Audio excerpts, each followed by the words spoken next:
Oi, eu sou o Cadu, esse aqui é o Fetiche Literário e esse é o vídeo de leituras de junho de 2025. E olha, são poucas, mas são leituras impactantes. Então fica comigo que depois a vinheta eu vou te contar tudo sobre elas.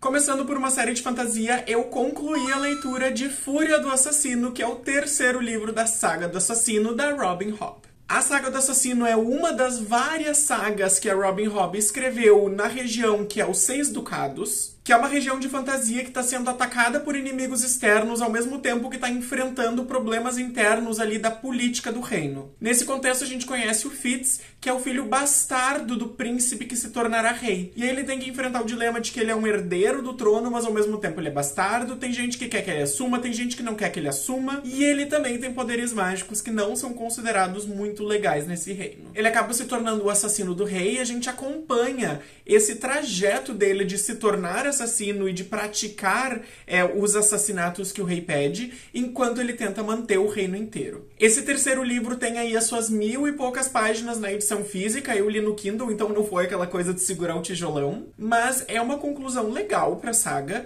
porém eu achei que a Robin Hobb pisou um pouco demais em alguns momentos. No segundo livro, eu já tinha dito que eu achei que o meio foi muito estendido, que algumas cenas foram repetidas e que não precisavam ter sido repetidas, como as cenas em que a gente vê que o rei tá doente. Nesse terceiro livro, eu acho que os primeiros 10% ali do livro e os últimos 15%, eles também são muito repetidos. Então eu acho que eles não precisavam estar ali. De qualquer forma, o miolo do livro é bem legal, eu não esperava várias das coisas que aconteceram, então eu gostei bastante. Eu gostei também do desfecho dessa trilogia, e eu tô muito curioso para saber como a Robin Hobb criou outras histórias desse mesmo contexto. Então eu pretendo já ler uma das outras sagas desse universo que ela criou ainda esse ano. Não tenho certeza de qual, porque podem ser duas. Porque depois de ler essa primeira trilogia, tem duas alternativas de caminhos pra seguir. Uma que tu segue acompanhando o Fitz, e outra que tu acompanha outra região dos Seis Ducados. E eu acho que eu vou pela da outra região dos Seis Ducados, mas provavelmente contarei pra vocês nos próximos meses. Se vocês querem um vídeo específico e mais detalhado sobre a Saga do Assassino, comenta aqui embaixo que eu posso fazer. E agora, indo para uma literatura um pouquinho mais contemporânea e não muito fantasiosa, eu li Stella Sem Deus, do Jefferson Tenório, e gente do céu, que livro! Esse foi o segundo livro do Jefferson Tenório que eu li. O primeiro foi O Avesso da Pele. O Avesso da Pele foi lançado depois do Stella Sem Deus, então eu li que foi meio que fora de ordem. Mas Stella de Deus tem uma perspectiva bastante diferente do Avesso da Pele, apesar da temática em alguns momentos se cruzar. Em Stella Sem Deus, a gente acompanha então a história da Stella, que é uma menina pobre de Porto Alegre que vive com o seu irmão e com a sua mãe, que é empregada doméstica, que está desenvolvendo problemas de pele que estão dificultando com que ela trabalhe. Para ela continuar vivendo assim com uma renda básica, ela começa a trazer os filhos para fazerem a faxina com ela, e eles ajudam nessa faxina, e a gente vai vendo como que eles vão tentando sobreviver juntos.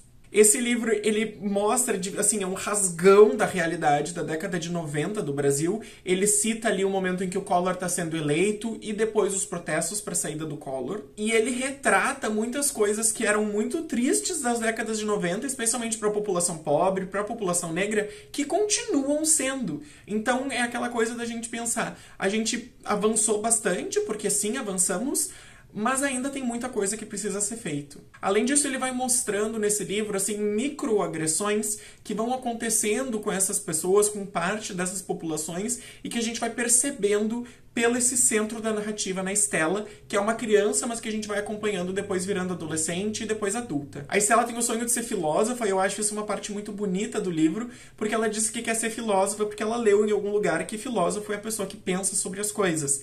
E ela quer ter esse tempo e essa disposição de parar e pensar sobre as coisas. Então é uma escrita muito bonita também, uma escrita bastante poética, mas ao mesmo tempo é uma escrita muito doída. E eu confesso pra vocês que me fez a pensar em coisas que eu nunca achei que eu pensaria, como por exemplo, como economizar tomando água quando se vai pro centro de Porto Alegre, depois de pegar 1h30 de ônibus pra ir no calor, e depois mais de 1h30 pra voltar. São coisas que eu, do alto do meu privilégio, nunca precisei pensar, e que, infelizmente, tem uma grande população do Brasil que pensava e ainda tem que pensar sobre isso. Um outro ponto muito legal desse livro é que ele aborda a questão religiosa, porque a Stella e o irmão vão morar no Rio de Janeiro em algum momento e eles entram para uma igreja evangélica, apesar de que em Porto Alegre eles iam pro terreiro. Ao mesmo tempo que o irmão da Stella ele vira muito adepto das igrejas evangélicas, a Stella ela é mais cética e daí vem o nome do livro de Stella sem Deus, porque ela vai questionando ao longo do livro inteiro que Deus é esse que deixa certas coisas acontecer, que Deus é esse que abandona certas pessoas e que Deus é esse que dá tantas coisas boas para tantas pessoas ruins. Então, assim, é muito interessante. O último capítulo é basicamente amarrando essa coisa de, afinal de contas, quem é Deus. E eu acho que o Jefferson Tenório conseguiu fazer isso de uma forma muito bonita. De novo, muito triste também, mas muito bonita. Agora, indo um pouco para a literatura contemporânea espanhola, eu li A Louca da Casa, da Rosa Monteiro, que é uma jornalista e escritora espanhola muito famosa, mas que esse é o primeiro livro que eu tô lendo dela. Eu não conheço os outros. Esse livro basicamente era para ser aqueles ensaios de grandes escritores sobre escrita. Tipo o Stephen King, ele tem, né, o sobre a escrita. Ela iniciou A Louca da Casa querendo falar sobre o ofício de ser escritora, porque a louca da casa para ela é a criatividade. É aquela coisa que aparece, que desmonta, que desarruma, que nos faz pensar e que, dependendo de para quem tu fala, né, é a louca da casa. Só que ela começou a escrever e começou a misturar o que ela acredita e o que ela faz como escrita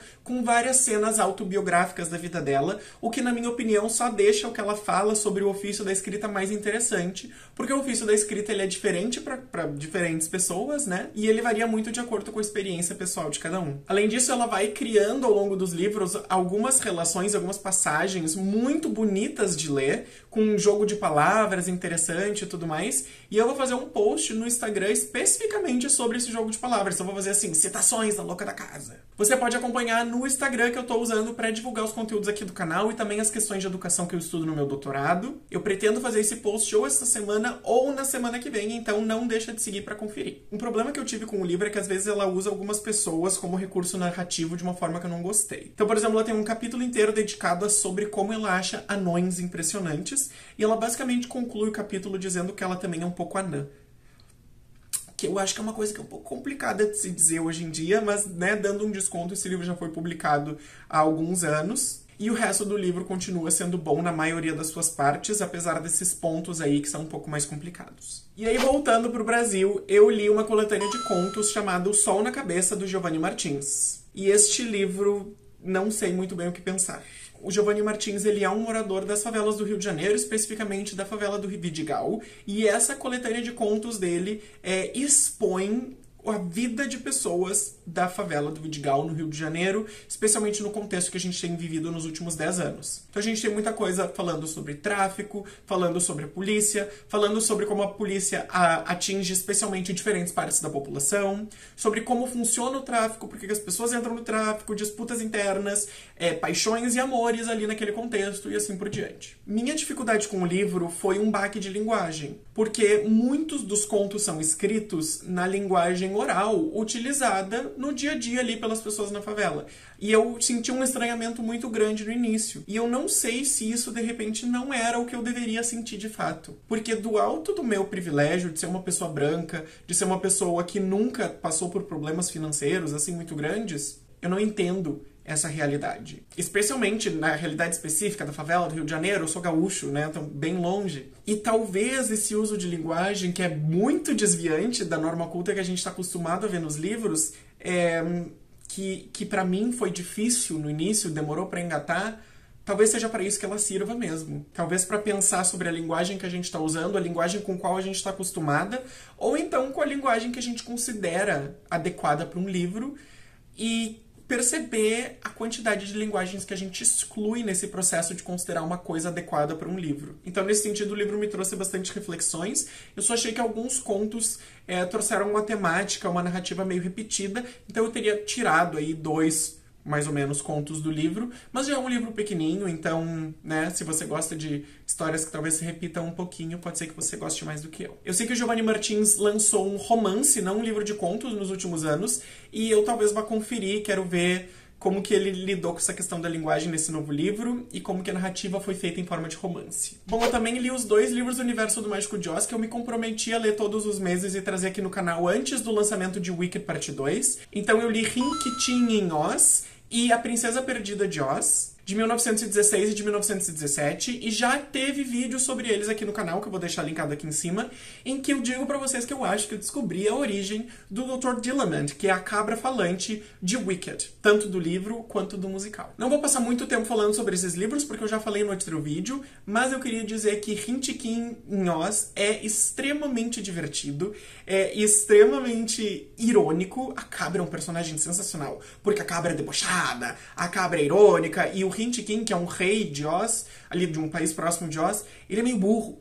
E a cabra vai cortando ele e sendo grossa com ele. Eu achei sensacional essa cabra, gente. Um dos melhores personagens aí que nós temos é o espantalho, a galinha Bilina, que aparece nos primeiros livros, e essa cabra. Pra mim é o top 3 personagens de Oz até agora. Se você quiser conferir os vídeos completos da série Descobrindo Oz, você pode achar nos cards aqui em cima. E eu decidi também que leituras acadêmicas podem ocupar muito espaço desse vídeo de leituras do mês, então eu vou mostrar no máximo uma por mês. Nesse mês a leitura que eu vou mostrar é Southern Theory, da Raewyn Connell, que seria traduzida, né, como Teoria do Sul. A Raewyn Connell é uma pesquisadora trans da Austrália, e ela faz esse livro aí que já é mais bem clássico das ciências sociais, mostrando como a sociologia ainda é colonialista. Porque mesmo que a gente não fique estudando só sobre a Europa, mesmo que a gente agora estude, por exemplo, sobre África, sobre América do Sul, sobre a Austrália, a gente, no geral, ainda usa autores europeus e a gente usa estruturas de pensamento europeus, estruturas artísticas europeias, e ela vai mostrando como isso talvez não se encaixe